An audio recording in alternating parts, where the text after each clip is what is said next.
অনুপ্রবেশের কারণে হিন্দু কমছে, বাড়ছে মুসলিম। ভারতের প্রধানমন্ত্রী নরেন্দ্র মোদীর বক্তব্য ঘিরে চলমান এই বিতর্কে নতুন করে ঘি ঢাললেন দেশটির স্বরাষ্ট্রমন্ত্রী অমিত শাহ।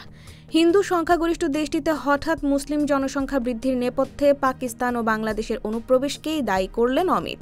শুক্রবার নয়াদিল্লির এক অনুষ্ঠানে এই মন্তব্য করেন তিনি, আর এ নিয়েই শুরু হয়েছে নতুন বিতর্ক। রোববার অমিত শাহের এই পরিসংখ্যানকে মিথ্যা বলে পাল্টা মন্তব্য করেন অল ইন্ডিয়া মজলিস-ই-ইত্তেহাদুল মুসলিমিন প্রধান আসাদুদ্দিন ওয়াইসি। সংবাদ সংস্থা পিটিআই-এর এক প্রতিবেদন অনুযায়ী নয়াদিল্লির ওই অনুষ্ঠানে যোগ দিয়ে অমিত শাহ বলেন, এই দেশে হিন্দুদের সংখ্যা কমার নেপথ্যে ধর্মের কোনো বিশেষ ভূমিকা নেই।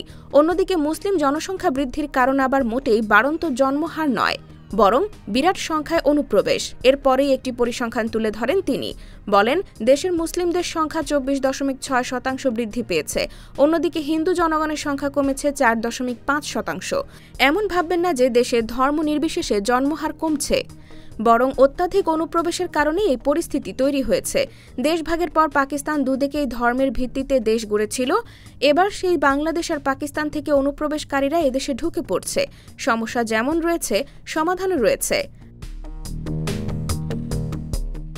অনুপ্রবেশকে ইস্যু করে স্বরাষ্ট্রমন্ত্রী দেশের অভ্যন্তরীণ সমস্যাগুলোকে এড়িয়ে যেতে চাইছেন বলেই মত প্রধান বিরোধী দলের। উত্তরপ্রদেশের কংগ্রেস সভাপতি অজয় রায় বলেন, দেশজুড়ে সমস্যার পাহাড় তৈরি হয়েছে, তাই কি আপনি জনগণকে ভুল বোঝাতে ব্যস্ত হয়েছেন?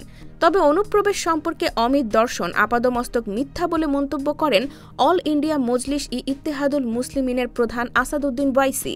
রোববার এক সাক্ষাৎকারে তিনি বলেন, প্রথম আদমশুমারি থেকে 2011 সালের আদমশুমারি পর্যন্ত মুসলিম জনসংখ্যা 4.4% বৃদ্ধি পেয়েছে।